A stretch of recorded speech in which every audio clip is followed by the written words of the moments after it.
Hoje, como vocês viram, não terá review. Nós vamos falar do Audi R8. Um carro subestimado ou que podia entregar mais? Vamos ver.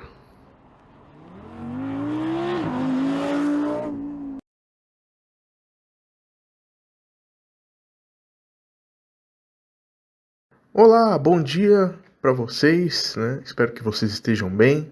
Como vocês viram, hoje a gente inaugura também um novo quadro aqui falando sobre alguns carros icônicos, né, da história. E o review de Long Beach 76 vai ficar para outra semana, porque, como o Marcelo Rezende diria, dá trabalho para fazer, meu irmão. Ô Percival, me ajuda aí. Não fiquem aflitos, teremos review. Hoje a gente está só inaugurando um novo quadro. E se vocês gostarem, a gente vai intercalar o review com o quadro Carros Icônicos, né? Para ficar algo mais dinâmico e mais conteúdo para o canal. Espero que vocês gostem, pessoal.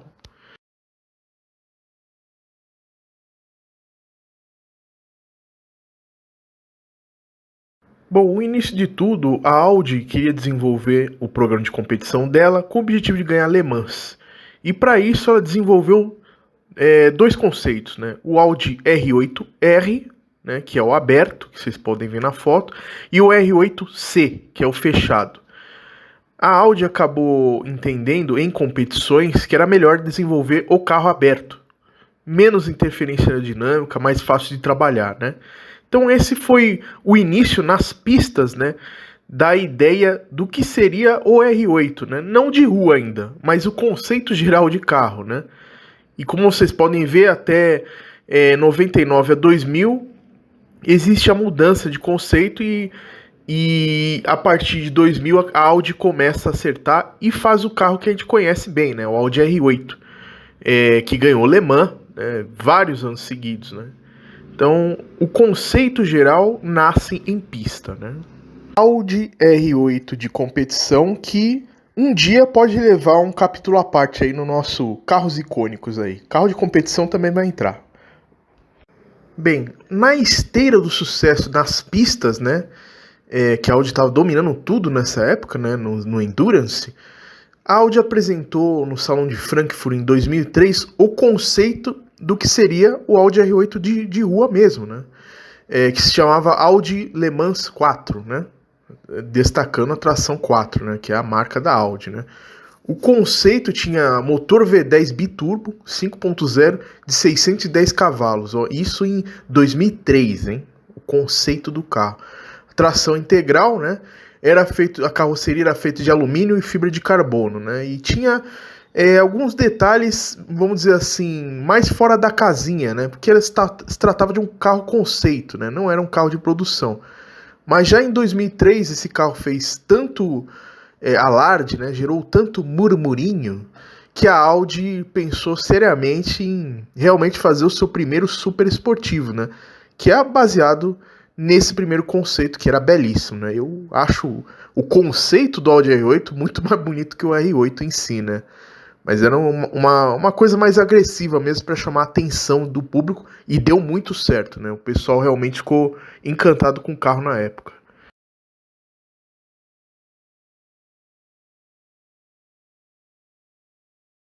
Bom, então em 2006, eis que surge de fato o modelo de produção do Audi R8, né?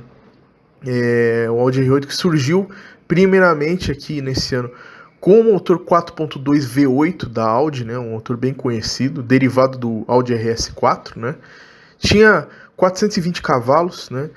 Tração integral, né? Como manda a Audi, né? Divisão traseira de torque 70-30, câmbio manual de 6 marchas ou R-Tronic automático robotizado.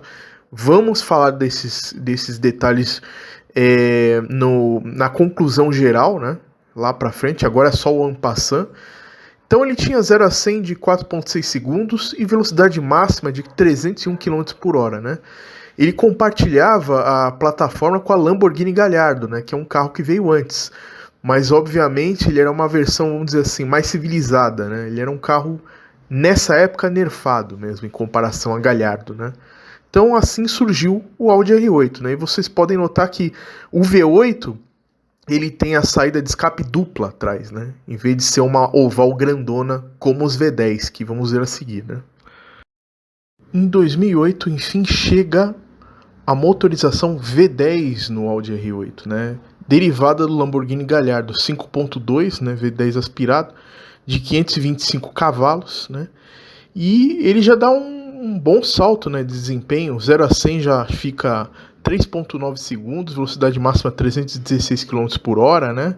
É um carro que já começa a ficar interessante, apesar de ainda ter o câmbio de primeira geração, né? Esse foi, vamos dizer assim, um calcanhar de Aquiles do carro nessa primeira geração, né? Vamos entrar mais detalhes mais para frente, lá na conclusão, né? É difícil de encontrar um R8 V10 2008, hein? Eu procurei em site de tudo quanto é lugar do mundo e não achei um R8 V10 2008, hein? É bem difícil de achar esse carro. Em 2010, a Audi R8 ganha uma versão Spider aberta, né? É um pouco mais pesada que a Coupé, né? Em 2013, essa geração sofre o facelift final, né? Recebe novos faróis de LED, né? Primeiro carro com faróis de LED, né? Grade redesenhada. E mais importante, o câmbio R-Tronic sai e entra o S-Tronic, e faz uma baita diferença nesse carro, como a gente vai falar mais pra frente, né? E aqui tem a versão mais bruta do R8, que é o R8 V10 Plus, com 550 cavalos. Então, esse é o fim da primeira geração, né? A última novidade é 2013 e ele vai até 2015 nessa versão.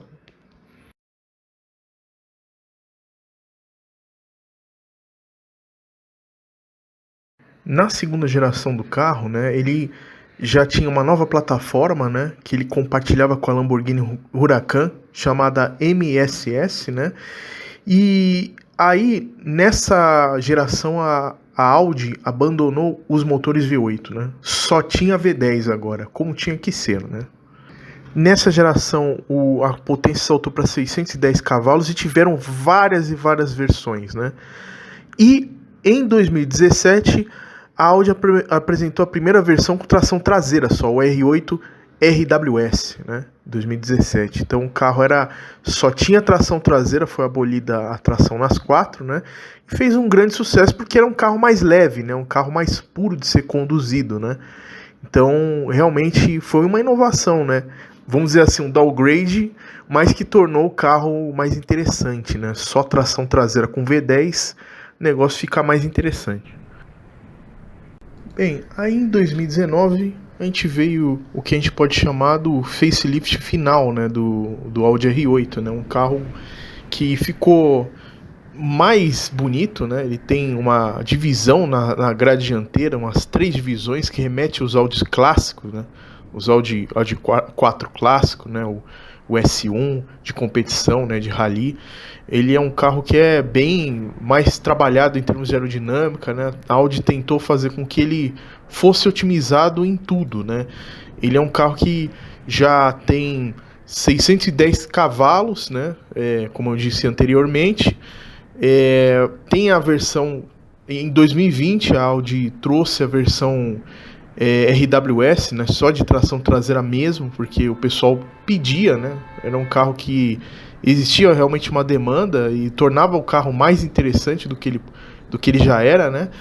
Então essa vamos dizer assim, a versão... Claro que o Audi R8 teve bilhares de versões, né? Teve bilhares de versões ao longo da sua trajetória, né? Nem dá para listar aqui, porque teve modelos especiais, né? Vários modelos especiais, várias configurações, teve body kit, né? A ABT fazia body kit para ele, a Mansory, é um carro altamente preparável, né? Os V10 dele, algum pessoal turbinava os V10 dele, né? Então era um carro que dava para fazer de tudo, só que ele era mais civilizado que uma Lamborghini Huracan, entendeu? Ele não era um carro, vamos dizer assim, que era a coisa visceral, né? Como uma Ferrari, uma Porsche, uma Lamborghini. Era um carro que você podia utilizar no dia a dia, não tinha problema, assim. Era um carro utilizável, né? Então essa é a marca que fica do Audi R8, né? Um carro que Ele é bem complexo, né? Bem, vamos dizer assim, um carro que tem várias facetas, né? Até o Fábio lá botou numa lista que a gente fez uma live e eu me espantei, né? Porque na época eu não considerava ele tanto assim, nossa, é um carro assim que mexe com o meu coração, mas pesquisando ele, né? Pesquisando outros aspectos dele, é um carro interessante, né? É um carro interessante, é um carro que tem presença, é um carro que chama atenção, que realmente tem um diferencial, né? É claro que você tem que pegar a versão certa dele, né? Que é o que a gente vai ver um pouquinho mais pra frente aí. Enquanto isso, fiquem com as imagens aí belas aí do carro, né? Realmente em todos os seus detalhes. E daqui a pouco vamos para a conclusão aí do vídeo.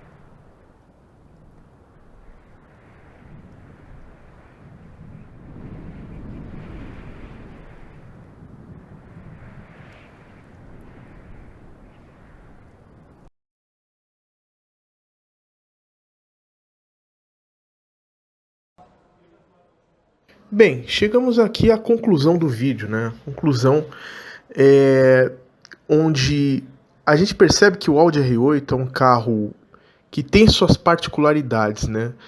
Ele vai mutando ao longo das suas duas gerações, né? Ele é um carro que ele começa com um motor V8, assim, meio que simplório até, comparado aos concorrentes de época dele, né? Ele é um carro que ainda o conceito dele era mais brutal do que a produção, né? Mas ao longo da adoção do motor V10 de origem Lamborghini, né? A coisa vai melhorando, né? O carro vai ficando mais esperto. O problema do carro, inicialmente, vamos dizer assim, o peso. Muito pesado, né? 1.500 e tantos quilos na versão fechada e 1.600 e tantos quilos na versão Spider, que é a que eu mais gosto, né? Ele, inicialmente, ele é construído apenas em alumínio, né? Tudo em alumínio, né? A Audi aposta totalmente no alumínio. Na segunda geração, né, de 2015 em diante, tem alguns reforços em fibra de carbono, em pontos estratégicos no carro, né? Mas não é aquele monocoque inteiramente de fibra de carbono, como é a McLaren, por exemplo, né? E como é o uso extensivo na Ferrari também, né? É um carro que ele é, vamos dizer assim, mais comum até em relação ao irmão de plataforma dele, o Lamborghini Huracan, né? É um carro que ele não tem aquele apelo de ser um super sport car, né? As primeiras versões do câmbio dele, mesmo manual, não é muito agradável, ao meu ver. A troca de marcha é meio estranha, pelos vídeos on-boards que eu vi, inúmeros. O primeira versão do câmbio, o R-Tronic, né, o robotizado, automatizado, é terrível, porque ele funciona até que bem em pauleira, não tão rápido quanto os de hoje, longe disso, mas funciona relativamente bem no exigindo dele, né, fazendo o motor performar mesmo.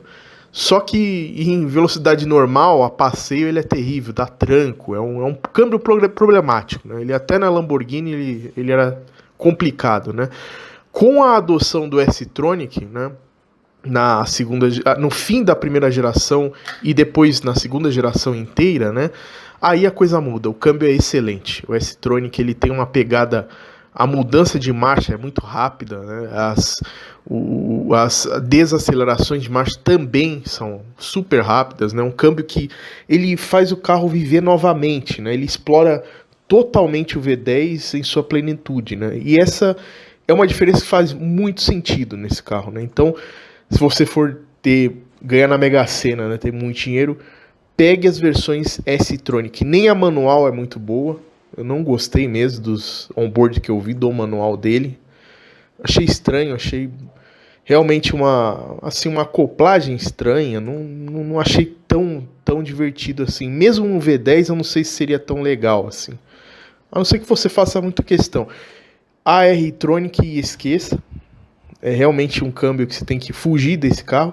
E a S-Tronic é o melhor dos mundos, né? Não é que nem um Porsche, uma Ferrari, uma McLaren. Mas faz o motor V10 ficar vivo de novo, entendeu? Realmente ele dá uma vida ao carro, né? O câmbio. Faz uma diferença absurda. Quanto à versão de sistema de tração, o ideal seria o sistema de tração 4 mesmo, né? Que é a marca da Audi, né? A Audi é conhecida por criar esse sistema à exaustão mesmo, né? Desde o princípio, desde as competições de rally. Então, é o que faz sentido no Audi, né? Mas a versão só tração traseira, né? A RWS, ela é muito divertida, né? Não é que o carro fica muito leve, não, ele continua pesado, né? Mas você tem aquela ação nos onboards que eu vi do carro jogar a traseira, né? O carro ele é muito mais traseiro. Ele, claro, não é descontrolável, é super controlável, mesmo tração traseira, né?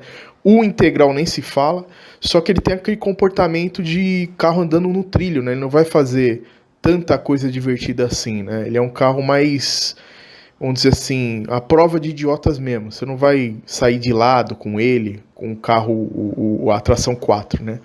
E nem o traseiro. O traseiro, ele apesar de ser só traseiro, a tração, ele é bem neutro, bem confiável, né? Não tem muito drama assim com a condução do Audi R8 traseiro, né? Só. Então é um carro que, analisando ele é legal. Não é o melhor, né? Nem na categoria dele, não é o mais forte, não é o mais rápido, mas é interessante. É um carro que tem aquele som V10 absurdo atrás de você, que todo mundo faz o escape dele, né? Todo mundo faz o remap dele, ele acaba ficando mais forte ainda. Então é um carro sensorial, um carro que você curte ele não só pela performance, mas pelo que ele te passa, né?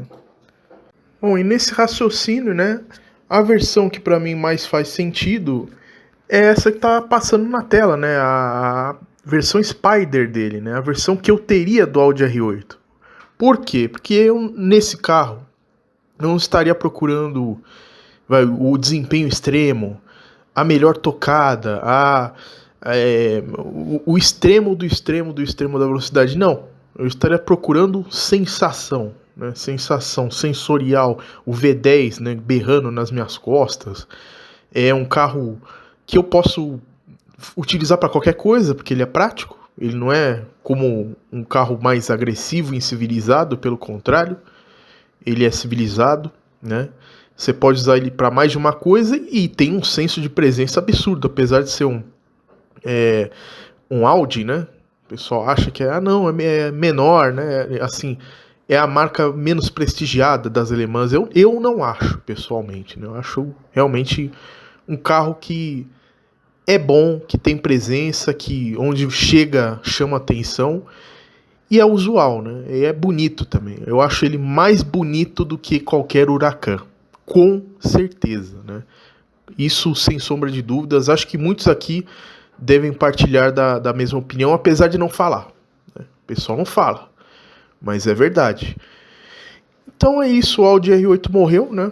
Infelizmente, por causa do motor dele, o V10, que não pode ser mais homologado, mas esperamos que um dia isso se reverta, né? O Euro 6 acabe sendo mais flexibilizado e possamos novamente ouvir o glorioso V10, né?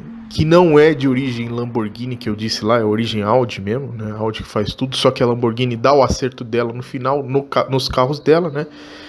Então é isso, pessoal. Espero que vocês tenham gostado e vamos ver se novamente o V10 vai cantar algum dia, num futuro. Espero que volte a cantar. Obrigado, pessoal. Valeu por prestigiar o nosso canal. E tamo aí. Semana que vem, um review de corrida. Não vai faltar, não. Valeu, tamo junto.